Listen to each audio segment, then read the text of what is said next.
xử lý tín hiệu analog để điều khiển 4 cái đèn led 51 đến 62 thì đèn 2 sáng các bạn thấy không?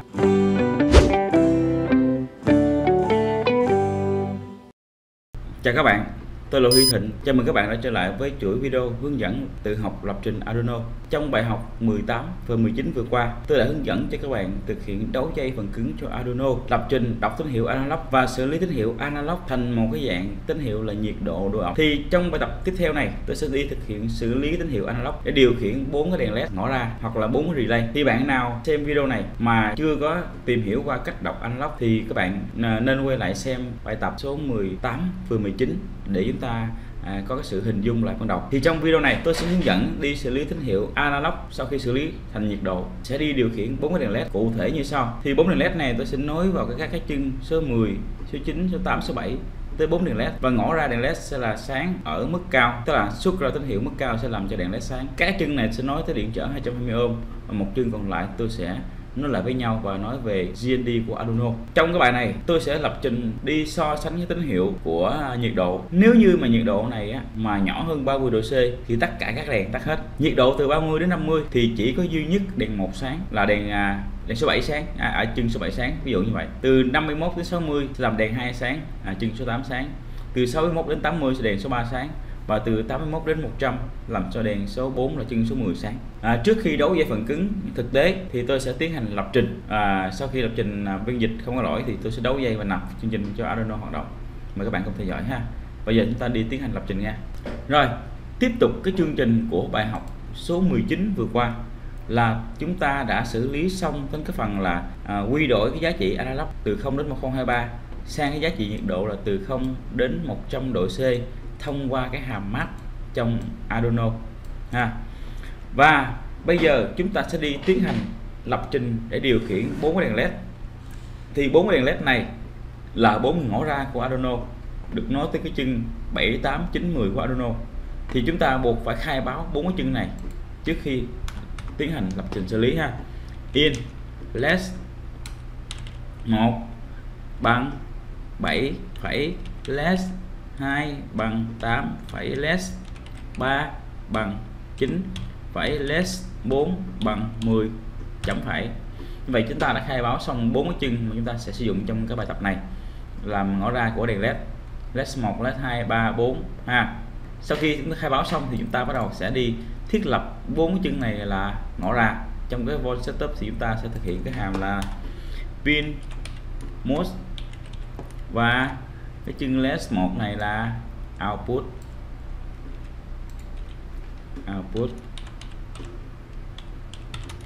chấm phẩy. Tương tự chúng ta thực hiện cho cái chân 2, 3, 4.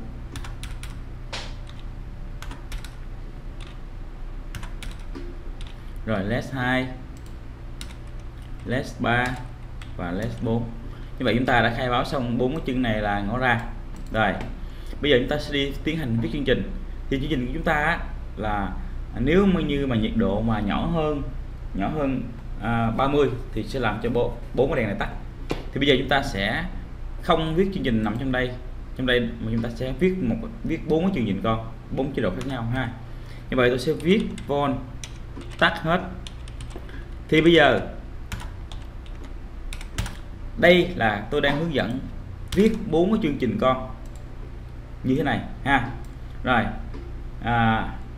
tức là mình có 5 chương trình con nha các bạn, 5 chương trình con nha, 1, 2, 3, 4, 5 chương trình con. Rồi việc viết chương trình con, nếu như bạn nào chưa hiểu cách viết thì các bạn có thể là xem dưới phần mô tả video của cái video này và các bạn tìm tới cái bài tập hướng dẫn viết chương trình con để các bạn hiểu hơn cách viết nha. Rồi bây giờ để viết chương trình con thì chúng ta sẽ tiến hành tạo ra một cái chương trình có tên là tắt hết và viết. Thì tắt hết sẽ làm cho cái hàm digital write của 4 cái đèn led là mức lao hết chấm phẩy led 1 lao ha. Rồi tôi sẽ copy các cái hàng này tương tự ha các bạn ha. Rồi tương tự. Rồi tôi sẽ sửa lại là led 2, led 3 và led 4. Rồi chúng ta viết xong chương trình con cho cái chế độ tắt hết. Tiếp tục tôi sẽ copy y chang ha, và tôi sẽ viết chương trình tiếp theo là cho chương trình này sẽ làm cho đèn một sáng ha, đèn một sáng. Như vậy là tôi gõ lại cái tên là đèn một sáng. Rồi tôi sẽ gõ ở đây là mức 2, mức 2. Nếu mà thực hiện cái chương trình con này sẽ làm cho đèn một này 2 ha. Tiếp theo tôi sẽ viết chương trình cho chương trình con tiếp theo là đèn 2 sáng ha, đèn 2 sáng. Như vậy đèn 2 sáng tôi sẽ sửa ở đây là 2, và tôi sửa ở đây là low. Tiếp tục tôi sẽ viết cái chương trình con tiếp theo là chương trình đèn 3 sáng, đèn 3 sáng, và ở đây là 2, và ở đây là low. Tiếp tục chương trình là đèn 4 sáng, đèn 4 sáng, và ở đây là mức 2, và ở đây là mức low. Rồi như vậy là chúng ta đã hoàn thành xong 5 chương trình con. Chúng ta đếm lại ha: 1 2 3 4 5. Rồi bây giờ chúng ta sẽ đi tiến hành xử lý cái tín hiệu này các bạn ha. Và trong chương trình này tôi sẽ đi xử lý như sau. Đầu tiên tôi sẽ làm các cái hàm kiểm tra ha, kiểm tra. Đầu tiên là nếu cái nhiệt độ là cái biến nhiệt độ đó, xử lý đó, nhiệt độ này mà nó như thế nào các bạn, nhỏ hơn 30 ha, nhỏ hơn 30, đóng ngoặc lại thì đi gì, thực hiện cái lệnh gì các bạn, thực hiện cái lệnh là đèn tắt hết nè ha, đèn tắt hết. Copy cái hàng này xuống và thực hiện cái lệnh này. Các bạn lưu ý, bạn nên bỏ trong cái dấu ngoặc này để cho nó dễ quan sát. Chấm phẩy đó. Như vậy nếu như nhiệt độ nhỏ hơn 30 thì sẽ làm cho đèn gọi chế độ đèn tắt hết ra. Rồi tiếp theo else if, ngược lại nếu như cái nhiệt độ này á, mà lớn hơn 30, tức là từ 30 tới 50 đúng không các bạn ha, từ 30. Rồi ngược lại nếu nhiệt độ này mà lớn hơn 30 và cái nhiệt độ này mà nó nhỏ hơn 50 thì sẽ đi thực hiện cái lệnh là gì các bạn, lớn hơn 30 và nhỏ hơn 50, nhỏ hơn bằng 50 đi, bằng 50 ha. Rồi nhỏ hơn bằng 50. Rồi bây giờ chúng ta sẽ gọi cái lệnh là đèn một sáng, đèn một sáng, chấm phẩy. Rồi chúng ta sẽ copy y chang ha, y chang. Ngược lại nếu nhiệt độ lớn hơn 50 và nhiệt độ này nhỏ hơn 60, nhỏ hơn bằng 60 thì đèn 2 sáng. Rồi copy tương tự. Nếu như nhiệt độ này mà lớn hơn 60 và nhỏ hơn 80, nhỏ hơn bằng 80 thì sẽ làm cho đèn 3 sáng. Ngược lại nếu nhiệt độ này mà lớn hơn 81, tôi cứ gõ là lớn hơn 81 là xong ha, lớn hơn 80, lớn hơn 80, lớn hơn 80 là được ha, là 81 và lớn hơn 80. Rồi lớn hơn 80 là xong thì sẽ cho đèn 4 sáng. Rồi như vậy là chương trình của chúng ta đã xong rồi các bạn ha, xong rồi các bạn. Bài tập này tôi sẽ đính kèm trong cái phần mô tả video, các bạn có thể tải về để tham khảo. Bây giờ tôi sẽ giải thích lại ha. Inlet tôi sẽ khai báo 4 chân 7, 8, 9, 10 của Arduino là 4 đèn led nó ra. Chân analog A0 là sẽ đọc tín hiệu analog nó vào. Trong cái phần thiết lập chức năng thì sẽ khởi tạo zero begin để có thể đọc analog được. Và 4 cái chân này là chân led là ngõ ra output.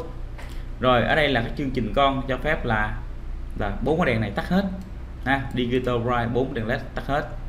Chương trình tiếp theo là đèn một sáng sẽ làm cho đèn một này mức 2, các cái đèn khác là mức low.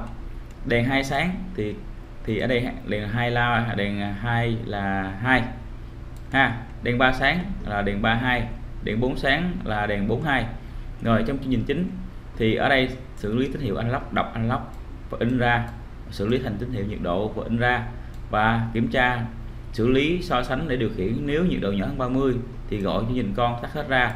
Ngược lại, nếu nhiệt độ mà nằm trong khoảng từ 30 đến 50 thì sẽ cho đèn 1 sáng, và từ 50 đến 60 thì cho đèn 2 sáng. Ngược lại 60 đến 80 thì cho đèn 3 sáng. Ngược lại là nhiệt độ 40 đèn 4 sáng. Rồi thì bây giờ tôi sẽ đấu 4 con đèn led. Rồi bây giờ cái chân của cực dương của đèn led thì tôi sẽ đấu ở dưới đây ha, và cực âm của led thì tôi sẽ nối chung với cái phiên âm ở trên ha. Rồi tôi sẽ nối thẳng luôn ở đây luôn.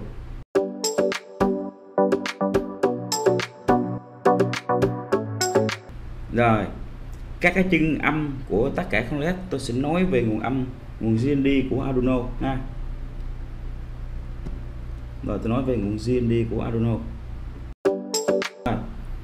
Còn lại các cái chân của các con led này tôi sẽ nối với con điện trở 220 ohm ha. Rồi bạn kiểm tra lại lần nữa ha, xem đúng chân không ha. Rồi đúng chân ha, đúng chân.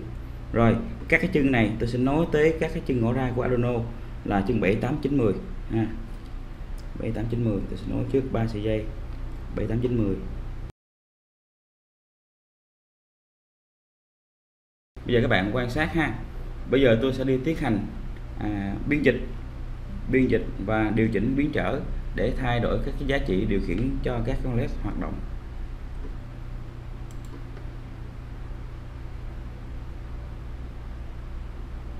Rồi tôi sẽ nạp chương trình vào ha. Và chúng ta vừa quan sát ở trên màn hình máy tính, và chúng ta vừa quan sát cái kết quả mà chúng ta điều chỉnh ha. Bây giờ các bạn thấy là tôi sẽ điều chỉnh cái giá trị về không ha. Về không thì các bạn thấy là về không thì led tắt hết nè. Bây giờ tôi sẽ điều chỉnh nhiệt độ đến 30 độ ha, 30 độ. Nhiệt độ 14, 27, 32. Các bạn thấy là đèn led màu sáng ha. Rồi thì từ 51 tới 60 thì đèn 2 sáng. 51